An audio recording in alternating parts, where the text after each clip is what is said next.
Kali ini kita akan membahas mengenai hukum Faraday. Nah, dalam elektrostatika dan magnetostatika kita tahu bahwa medan ini dia bersifat statik, sehingga kita bisa mengabaikan ketergantungan medan terhadap waktu.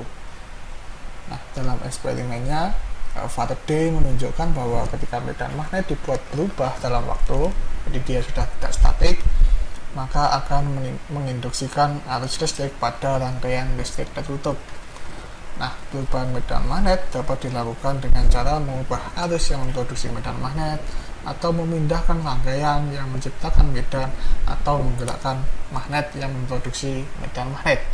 Jadi percobaan pertama, jika kumparan kawat digeser dalam medan magnet, nah ini kebalikannya ini ya, ini kumparannya yang digeser, maka arus akan muncul pada kumparan ini. Nah, percobaan keduanya yang seperti ini, jika magnetnya yang digerakkan tapi kumparannya diam, maka arus juga akan muncul pada kumparan. Nah, yang ketiga, jika magnet dan kumparan didiamkan namun besar medan magnetnya diubah, maka arus akan muncul pada kumparan. Jadi misalkan ini dia adalah sumber medan magnet. Nah, ini arusnya kalau arus dari kumparan yang di sini itu dia diperbesar, maka arus medan magnetnya kan akan besar, sehingga akan muncul arus yang pada kumparan yang di sini, yang di kanan. Nah, untuk merumuskan secara matematis didefinisikan flux magnet dan gaya gerak listrik, di mana flux magnet V melalui lintasan tertutup diberikan oleh V sama dengan integral B dot ds, di mana S ini dia adalah permukaan yang dilingkupi oleh lintasan tertutup pinggirannya di sini. Nah, dari percobaan Faraday didapat hubungan gaya gerak listrik E itu sama dengan minus dV dt, di mana V itu dia adalah fluxnya, jadi tidak lain dia adalah gaya gerak listriknya atau tegangannya atau potensial, ya, perbedaan potensial itu dia adalah negatif dari laju perubahan flux magnet. Itu hasil eksperimen. Nah, apabila kumparan digerakkan, maka gaya magnetiklah yang akan memberikan gaya gerak listrik. Ya jelas ya, kalau misalkan kumparannya yang digerakkan, otomatis kan gaya magnet yang akan memberikan gaya gerak listrik, yang akan memindahkan muatan, karena muatan itu dia akan merasakan gaya Lorentz, sehingga dia akan berpindah, maka akan muncul gaya gerak listrik. Nah, masalahnya apabila kumparan diam, maka gaya yang akan menggerakkan muatan dalam kumparan itu bukan gaya magnet, karena syarat dari gaya Lorentz itu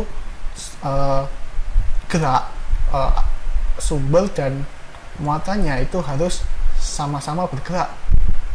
Nah, tapi kalau kumparannya diam kan berarti bukan gaya Lorentz, bukan gaya magnet, sehingga Faraday memiliki hipotesis bahwa apabila bukan gaya magnet yang menggerakkan muatan dalam kumparan, maka pastilah sebuah gaya lain, yaitu gaya listrik. Nah, karena dari hasil eksperimen, agar kumparan muncul arus induksi, medan magnet harus berubah, sehingga kita bisa mendapat kesimpulan bahwa medan magnet yang berubah akan menginduksi medan listrik. Karena gaya gerak listrik, atau selanjutnya kita sebut GGL, pada kumparan dia adalah integral dari medan listrik, dan dari eksperimen Faraday itu sama dengan laju perubahan flux magnet, maka kita dapatkan GGL-nya E sama dengan integral tertutup E dot dl itu harus sama dengan minus dV per dt, karena ini kan GGL itu tidak lain adalah tegangan, ya, perbedaan tegangan, perbedaan potensial, karena dia tertutup, ya, jadi E dot dl. Nah, sehingga kita bisa dapatkan hubungan antara medan listrik dan medan magnet, yaitu integral tertutup E dot dl itu sama dengan minus parsial B parsial T dot ds, karena V itu tadi kan B dot ds dimana ketika kita turunkan dalam tab waktu yang bekerja hanyalah suku B saja, karena luasannya kan dia nggak berkandung waktu. Nah, dengan teorema Stokes, integral tertutup vektor v dot dl itu sama dengan curl v dot ds, maka kita dapatkan integral curl e dot ds sama dengan minus integral parsial b parsial t dot ds. Nah, sehingga kita memiliki hubungan curl e itu sama dengan minus parsial b parsial t. Nah, persamaan ini disebut sebagai hukum Faraday. Nah, dari sini kita bisa menunjukkan bahwa medan magnet yang berubah-ubah dalam tab waktu dia akan menghasilkan medan listrik di sini. Nah, hukum Faraday ini dia akan kembali ke aturan curl dari medan listrik itu sama dengan 0, yaitu curl E sama dengan 0 apabila kasus medan magnetnya itu dia bersifat statik. Kalau B-nya itu dia tidak berkandung waktu kan, maka suku kanan ini kan dia akan sama dengan 0, sehingga dia akan kembali. Nah, hukum Faraday ini dapat memperumum aturan elektrostatik untuk suku berkandung waktu. Jadi kita dapatkan persamaan untuk medan listrik elektrodinamika div E sama dengan rho per epsilon 0 yang merupakan hukum Gauss, dan curl E itu sama dengan minus parsial B parsial T, itu hukum Faraday. Ini dia adalah persamaan elektrodinamika.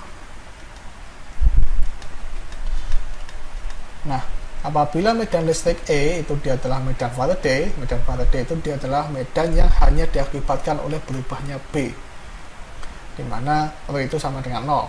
Jadi sumbernya itu dia tidak memiliki muatan total, jadi muatan totalnya itu 0 atau netral. Jadi medan listriknya itu hanya diakibatkan oleh perubahan B, sehingga kita dapatkan persamaan div E itu sama dengan 0 dan curl E itu sama dengan minus parsial B parsial T. Nah, kedua persamaan ini dia memiliki bentuk yang mirip dengan persamaan magnetostatik, yaitu div B sama dengan 0 dan curl B itu sama dengan mu 0 J, dimana kalau